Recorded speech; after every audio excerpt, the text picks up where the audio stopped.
Juan. Ang pagkatawag kina Felipe at Natanael.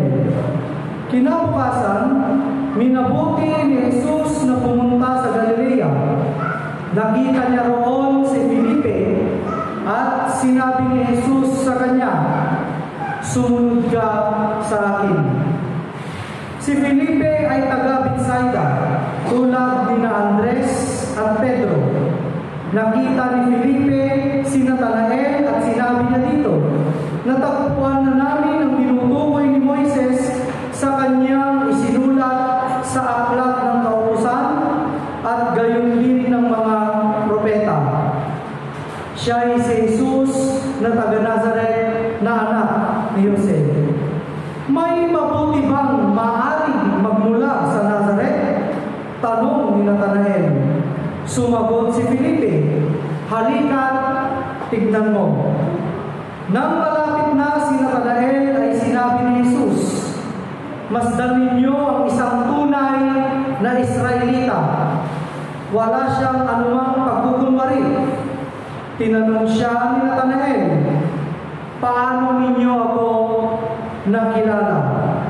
Sumagot si Jesus, "Bago ka patawagin ni Felipe, nakita na kita ng ikaw ay nasa ilalim ng puno ng higos." Sumagot si Natanael, "Rabay, kayo nga po ang anak ng Diyos. Kayo ang hari ng Israel." Sinabi ni Jesus, "Sumampalataya ka ba dahil sa sinabi ko sa iyo, nakita kita sa ilalim ng puno ng higos? Higit pa riyan ang masasaksihan mo." At sinabi niya sa kanya, "Pakatandaan mo, makikita ninyong bukas ang langit at ang mga anghel ng Diyos ay manhig manaog sa kinaroroonan ng anak ng tao." Salita po ng ating Panginoong Diyos. Isang magandang umaga po sa bawat isa ngayon. Good morning. Good morning, Pastor. Walang breakfast. Kaya na ba? Parang walang kalakas-lakas. O nadala lang ng pagpupurit, pagsamba natin sa Panginoon. Amen? Sa umagang ito mga kapatid, ang binasa nating teksto ay ito yung journey ng ating Panginoong Jesucristo upang tipunin na niya yung 12 disipulo niya. Kasama na po niya rito si Pedro at si Andrew. Silang dalawa ng kapatid, yung unang dalawa na kanyang tinawag. Ngayon, dito mga kapatid, ay tinawag naman niya si Felipe. Si Jesus ay naglalakbay sa probinsyang Galilea. At nakita niya si Felipe, tinawag niya at sinabing, "Sumunod ka sa akin." Pagkatapos itong si Felipe, nakita niya si Natanael na sa ilalim ng puno ng higos, yung fig tree. O sabihin na natin puno ng mangga. Tapos tinawag niya ngayon si Natanael. At excited si Felipe na sabihin, "Natagpuan na namin yung Messiah na tinutukoy sa aklat ni Moises at ganun din ng mga propeta. Yung pinakahihintay nilang magliligtas sa kanila." Yun na yun. Pero ay nagtataka si Natanael, sabi niya, "May mabuti bang maaaring magmula sa Nazaret?" Kasi sinabi din ni Felipe na yung tinutukoy ng mga aklat ay nagngangalang Jesus na taga Nazaret. Pero ito si Natanael ay nagdududa. Isipin nyo na lang kung si Jesus ay manggagaling dyan sa Barangay Narbacan o sa Sitio Project. Ang hirap paniwalaan, ano? Mahirap paniwalaan. O kaya naman magmumula siya sa Pag-uo. Mahirap paniwalaan. Pero pag sinabing magmumula si Jesus sa Israel, maniniwala ka pa. May ganong factor, mga kapatid. Ano? Kaya si Natanael, duda siya. Nasa bayan ng Nazaret, magmumula yung Mesyas na kanilang hinihintay. Bakit? Kasi yung Nazareth ay isa sa mga pinakamahirap na lugar sa Israel. Kumbaga ito ay walang silbi. Isang bayan na walang silbi sa Israel. Ganun kahirap. Para itong payatas damsay. Dahil alam mong tapunan ng basura, wala kang pakialam, hindi mo papansinin. Kasi lalagyan lang naman ng mga basura. Parang may kukumpara natin yung bayan ng Nazareth. Opo, kasi yung mga nakatira doon ay talaga namang sila yung poorest of the poor. Poorest of the poor. Talagang napakahirap. Kaya duda si Natanael. Maniniwala pa si Natanael siguro kung sa bayan ng Jerusalem. Pero kasi mga kapatid, ang nasusulat sa aklat ng nila Moises at ng mga propeta ay sa lugar na tinatawag na House of Bread. Bahay ng tinapay. Yung lugar na yun ay Bethlehem. Pinanganak si Jesus sa Bethlehem. Pero tumira sila sa Nazareth kasi taga doon si Jose, yung kanyang tumatayong ama dito sa lupa. Pero sagot ni Felipe, kahit na dudang-duda si Natanael, ay halika, tignan mo. Tignan mo muna bago mo husgahan. Don't judge the book by its cover. Ang mahirap kasi ay nauunahan ng duda, nauunahan pa ng negatibong isipan. Kaya nga, sumasara yung pananaw natin na may magandang maidudulot yung sitwasyon na iyon. Ang kagandahan mga kapatid, ito si Natanael, bagamat may duda at masasabi natin parang napipilitan lang siya, ay sumama pa rin siya. Maaari itong si Felipe ay kanyang kaibigan. Hindi naman siguro siya lulukuhin. At doon niya, at nung siya'y papunta na, at nakita na ni Jesus, bagamat hindi pa sila nagkakausap na dalawa, at hindi naman sila magkakilala, sinabi ni Jesus, masdan ninyo ang isang tunay na Israelita. Ibig sabihin ng tunay na Israelita, walang halong dugo ng ibang nasyon. Kung baga sa Pilipino, puro Pilipino. Kung Amerikano, puro Amerikano. Ayan, kung Indiano, puro Indiano, walang halo. Ganun po mga kapatid. Yun ang pagkasinabi mong tunay. Okay po. At sinabi dito, wala siyang anumang pagkukunwari. Ibig sabihin, si Felipe yung isang taong walang tinatagong kasalanan. Yan. Wala siyang tinatagong mga sikreto. Malinis ang kanyang budhi. Malinis ang kanyang kalooban. Kaya sumagot si Natanael. Sabi niya, paano ninyo ako nakikilala? Paano ninyo nalaman na ako isang tunay na Israelita? Paano ninyo nalaman na ako isang tao walang pagkukunwari, walang tinatago, na malinis ang aking budhi? At sumagot si Jesus, bago ka patawagin ni Felipe, nakita na kita nang ikaw ay nasa ilalim ng puno ng higos. Ayan. Nagsabi si Jesus ng isang propesiya. Bagamat yung propesiya ni Jesus ay hindi na future, bagkos ang sinabi niya rito ay yung nangyari. Kung ano yung ginagawa ni Natanael bago pa niya mamit si Jesus. At namangha si Natanael, Rabbi, Guro, kayo nga po ang anak ng Diyos, kayo ang hari ng Israel. Dito siya nagulat. Paano kaya nalaman ni Jesus? O paano kaya nalaman ng taong ito na ako'y nasa puno ng higos ngayon lang? At paano rin nalaman ni Jesus na na ako isang tunay na Israelita at walang pagkukunwari sa buhay. Yung mga bagay na yun ay para kay Nathanael ay miracle. Miracle na hindi magagawa ng isang pangkaraniwang tao. Ano po?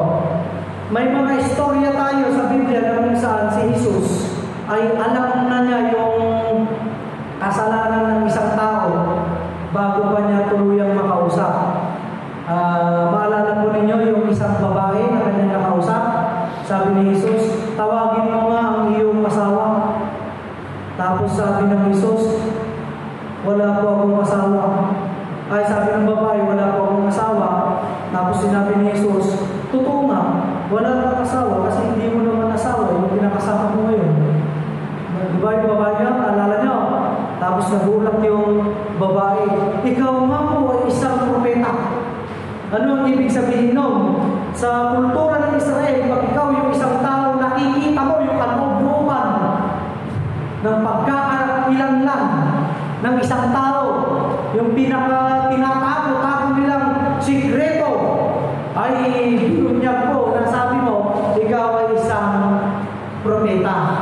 Ano po, yan ay the gift of prophecy. At meron ng ating Panginoong Jesucristo yan. Kaya nga po napabili si Nathanael. At sa oras na yun ay sumampalataya siya, naniwala siya sa papaanong paraan kasi dineclare niya na siya yung anak ng Diyos. Ikaw nga ang anak ng Diyos, ang hari ng Israel. At nagtanong ulit si Jesus, sumampalataya ka ba dahil sa sinabi ko sa iyo nakita kita sa puno ng igos o sa puno ng mangga? Higit pa riyan ang masasaksihan mo. At sinabi niya sa kanya, makikita mong magbubukas ang langit at bababa tataas ang anghel sa anak ng tao. Kung bakit anak ng tao, sa ating Panginoong Hesus kasi mga kapatid, ay hindi naman niya sinasabi o hindi niya pinoproclaim na siya ay anak ng Diyos. Anak ng Ama. Ama. Dito, ang pagkakakilanlan niya sa sarili niya ay anak ng tao. Kasi ang anak ng tao na panganay, mga kapatid, yan ay espesyal sa ating Panginoong Diyos. Yan ay dinidedicate, ino-offer sa ating Panginoong Diyos. Parang si Isaac. Diba? Ang unang anak ni Abraham at ni Sarah. Ngayon, pagdating sa hayop, yung mga firstborn male, yan ay kinakatay at inaalay sa ating Panginoong Diyos. Kaya nga, kapag ikaw ay may kasalanan, hahanap ka ng isang magandang uri ng hayop, kadalasan yung unang anak na lalaki ng kung yan ay tupa, halimbawa, yung tupa na yun, dadalhin mo sa templo, sa Jerusalem, at yun ang magiging alay para mapatawad ka sa iyong kasalanan. Kaya si Jesucristo ay anak ng tao. Bakit? Kasi siya yung magiging alay natin sa ating mga kasalanan. Siya yung inalay, siya yung dinidikit, siya yung kinatay. Ano pa mga kapatid? Kaya yun ang ibig sabihin ng anak ng tao. Ngayon naman mga kapatid ay pag-uusapan natin ang salitang identity. Baka yung mga Bible study, ulitin na naman ni Pastor yung sinabi niya. Baka maghihikap-hikap na sila. Ano, maghihikap? Pareho din naman pala. Identity. Ano yung ibig sabihin ng identity mga kapatid? Pagkakakilala mo, pagkakakilanlan. May pagtatanungin ko kayo, who you? Who are you? Sino ka? Mayroon tayo sa psychology, mayroon tayong tinatawag na identity crisis. Identity crisis, ito yung isang tao, gulong-gulo sa isipan niya, hindi niya maintindihan kung sino ba talaga siya. Napakahalaga po ng identity natin mga kapatid. Kasi sa identity natin, dyan natin makikita kung ano ba dapat yung ginagawa natin. Ano po, halimbawa, identity ng isang ina, siyempre yan ang ilaw ng tahanan. Ano po, yung tatay, ano yung tatay? siya haligi ng tahanan. Yung kape,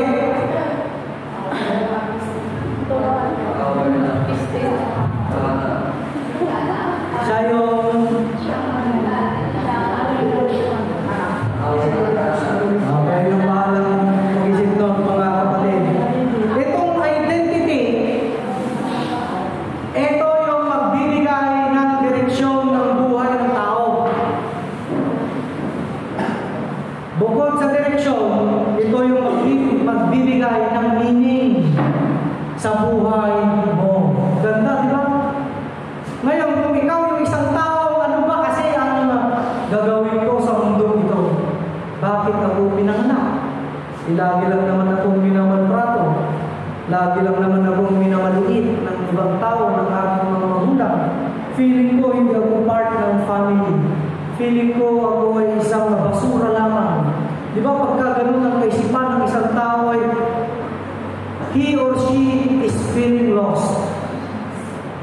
Ito na yung mga taong malapit sa depression.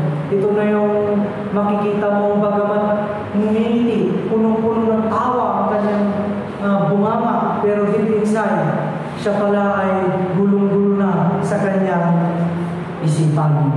Ngayon dito mga kapatid, si Nathanael, siya ay taga-Galilea. Yung probinsya ng Galilea ay mahirap din naman na lugar yan. Yan yung mga tahanan ng mga fish folks. Parang kabarwan. Mga fishermen, mga farmers, and so on and so forth. Kaya masasabi natin, itong si Nathanael ay hindi naman naiiba sa atin. Sa mga ginagawa natin. Maaaring si Nathanael ay karpintero, o kaya ay mangingisda, o kaya isang farmer, at siya ay pumunta sa puno sa ilalim ng igos para magpahinga. Maganda, no? Isipin mo yung buhay mo habang buhay kang mangingisda. Sa mga sino po yung mga mangingisda? Yan, mga pumapalao. Taas natin na natin kamay. Hindi na kayo mahiya, di ba? Pero, yan. Kayo po mga mangingisda. Si Abdul Qudri kasi sa pagtanda niya. Yung mga bata-bata. Nai-imagine nyo po na hanggang kamatayan nyo kayo ay mangingisda at paulit-ulit na lang na yun ang inyong ginagawa. Nakikita pa po ba ninyo yung sense of purpose ninyo sa mundo ito? Pinanganak ako para mangisda habang buhay. Si Kuya Eric ay dakilang driver. Ano? Na-imagine mo ba, Kuya Eric, hanggang kamatayan mo maging driver ka? Depende. Pero nakakapagod, pag-iisipin mo parang hindi mo makita yung meaning ng buhay mo. Pinanganak ako para maging driver habang buhay. Minsan papasok kasi sa isip natin na kung yung pang ginagawa natin ay para doon nga ba talaga tayo. Hinahanap natin yung fulfillment, yung contentment. Minsan sa ginagawa natin hindi na tayo masaya. Ginagawa na lang natin yun bilang sakripisyo, bilang tulong sa ating mga pamilya. Pero pag titignan natin yung sarili natin, walang laman. Puno ng gugot, walang laman yung kalooban mo kasi lahat na lang ng ginagawa mo ay para may taguyod ang iyong pamilya.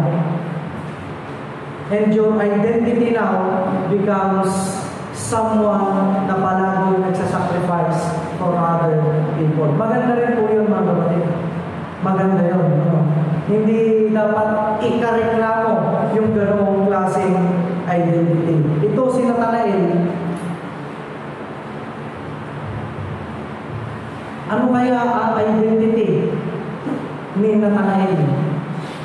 Ano kaya ang pagkakakilanlan ni Nathanael? Bagamat sa istorya na ito ay hindi nailahad yung kanyang personal life. Pero ang mababasa natin dito, si Kristo, si Jesus, ay kilalang kilala ang identity ni Nathanael. God knows who Nathanael was, and God knows who you are. Kilalang kilala ng Panginoong Diyos ang bawat isa sa inyo. May sikreto naman o wala. Okay? Focus si BBK. Kahit ang bilang ng buhok natin ay alam na alam ng Panginoong Diyos. Walang sikretong hindi nabubunyag sa ating Panginoong Diyos. Kaya nga, kahit ikaw ay hindi mo kilala ang sarili mo, siya kilala kanya. Kaya nga dito si Nathanael nagulat siya nung sinabi ni Jesus ay ito ang isang tunay na Israelita, walang pagkukunwari. Maaari yung sinabi ng ating Panginoong Jesus, yun yung summary ng identity ni Nathanael. At bilib na bilib si Nathanael. Ngayon, yung identity ni Nathanael, mga kapatid, ay hindi natin alam kung ano ba yung purpose, yung meaning ng buhay niya. Ano ang ginawa ng ating Panginoong Hesus? Ang nais niya kay Nathanael, sumampalataya si Nathanael sa kanya. Pag sumampalataya si Nathanael sa kanya, ay makikita niya mas marami pa siyang masasaksiyang gagawin ng ating Panginoong Hesus. Makikita pa na niya na nagbubukas ang langit at ang mga anghel ay pababa pataas sa anak ng tao. Ito yung miracle, mga kapatid. Ano ang ibig sabihin nun? Ang ating Panginoong Diyos, sapagkat kilala niya tayo, ay binibigyan niya tayo ng purpose and mission sa buhay na ito. Si Nathanael, kasama po siya sa 12 disipulo. Sa 12 disciples. Yun, mga kapatid, yun ang naging purpose, naging mission ni Nathanael, yung kasamain ang Panginoong Kristo, matuto sa ginagawa ni Jesus, nang sa gayon, pagkatapos bumalik ni Jesus sa kanyang Ama sa langit, ay sila naman ang magtutuloy ng kanyang ministry dito sa mundo. Napakabigat na misyon, napakabigat na purpose. Pero sa papaanong paraan na naibigay ng Panginoong Diyos yun sa buhay ni Nathanael, kailangan niya munang sumampalataya. Ang purpose, ang meaning ng buhay ni Ilan, ni Banaw, ni Mar, magkakaiba yan. Magkakaiba po tayo ng purpose. Yung meaning ng buhay natin, iba-iba yung gagawin natin sa mundo.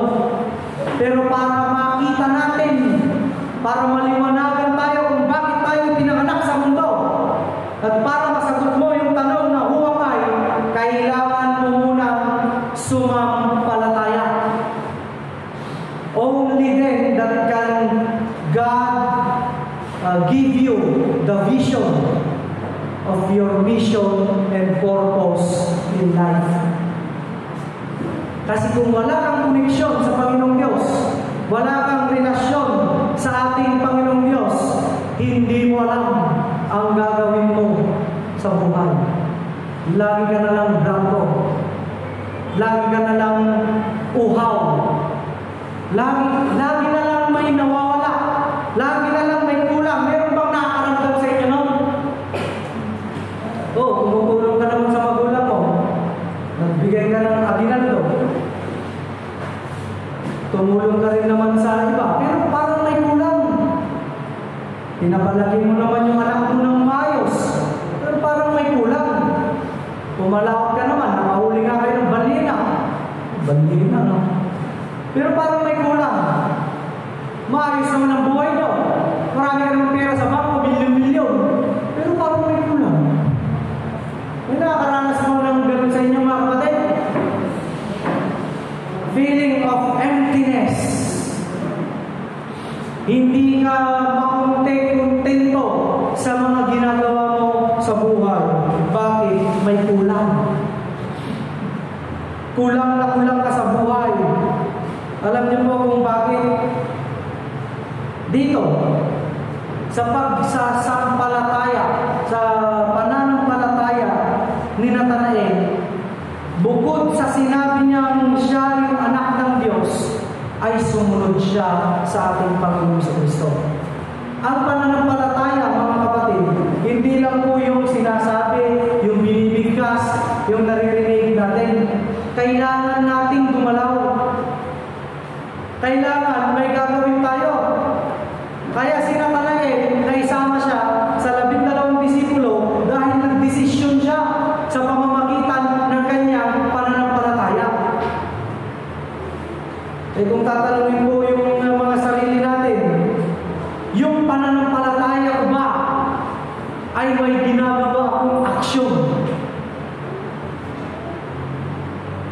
May ginagawa ba ako sa aking pananampalataya? O ang pananampalataya ko ay hanggang sabi na lang, hanggang kaisipan na lang? Pagka gano'n ang pananampalataya, mga kapatid, yun ang tinatawag nating patay na pananampalataya. Kaya nga, bagamat sabihin mo sa iyong isipan na may pananampalataya naman ako, pero parang hindi ako masatisfy, makontento, parang hindi ko makita yung mission ko sa mundo, ay dahil wala ka pang ginagawa. Masyado ka pang dikit sa mundong ito. Masyado ka pang nag-aalala sa mga bagay sa mundong ito. Wala kang time na mag-alala sa ministeryo ng ating Panginoong Diyos. Wala kang time mag-alala sa kung anong pwedeng gawin ng Panginoong Diyos sa buhay mo. Ang ganda ng pagkasabi niya kay Natanael.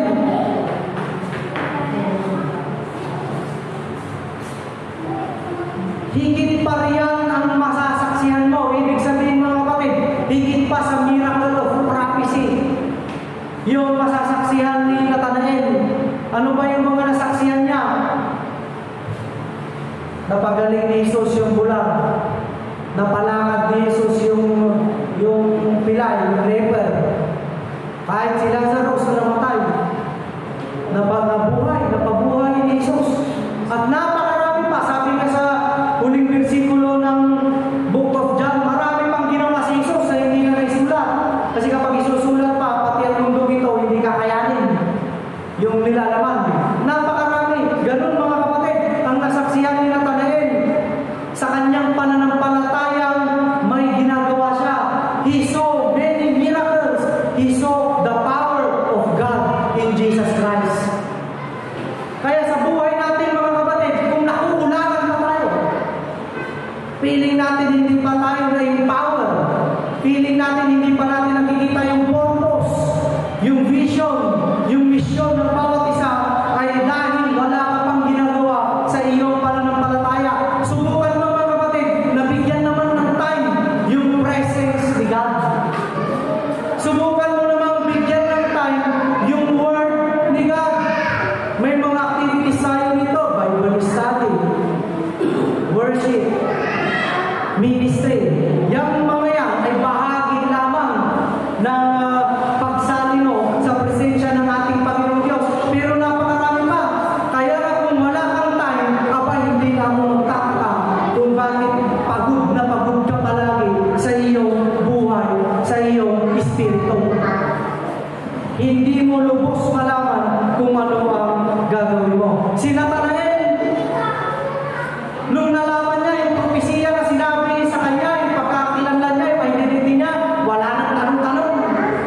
Ikaw ang anak ng Diyos, ang hari ng Israel. Agad-agad sa panahon na yun, dineclare na po niya yung kanyang faith at siya ay sumunod na. Yun ang paanyaya ng ating Panginoong Diyos. Iba yung paanyaya sa mga disipulo. Ang paanyaya sa mga disipulo, hindi believe me, hindi. Maniwala ka sa akin, hindi. Ano yung palaging sinasabi ni Jesus? Sumunod ka sa akin. Come and follow me. Iba yun, mga kapatid. Hindi niya iniimbitahan yung bibig mo, yung isip mo. Ang iniimbitahan niya, yung buong ikaw na sumunod sa Kanya. Kaya ang tunay na pananampalataya ay ang pagsunod sa Kanya. Ang identity natin ay na-establish. Ano ba sa Tagalog ang na-establish? Naitataguyod.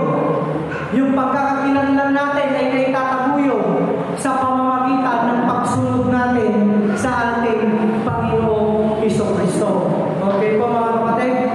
Kaya kung hindi pa natin kilala ang ating mga sarili, it is time for you to come and follow Jesus Christ. In the name of the Father, the Son, and the Holy Spirit. Amen. Panginoong Diyos, sa pangalan ni Jesucristo, kami ay lubos na nagpapasalamat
and I am praying for healing. I am praying for empowerment. I am praying for refreshment of God in Jesus' name. Sa spirito ng sakit, sa spirito ng kahinaan, sa spirito na nagbibigay sa inyo ng problema, we cast you all out in the name of Jesus Christ. And let the holy love, the holy grace of God dwell in each and every soul, sa lahat ng mga tao na nandito ngayon. Tanggapin ninyo ang mainit na pagyakap ng Banal na Espiritu. Tanggapin ninyo ang sarap ng kanyang pagmamahal. Tanggapin ninyo ang kanyang palaging pagpapaalala na lagi ninyong kasama ang Holy Spirit saan man kayo mapunta sa pangalan ni Jesucristo. The Holy Spirit will give you power. The Holy Spirit will give you gift. The Holy Spirit will give the energy you need para magawa natin ang ating serbisyo sa ating Panginoong Diyos sa buhay nito. In the end, what matters is not this world. What matters God. And it will always be God. In Jesus' name. In Jesus' name. In Jesus' name. Amen.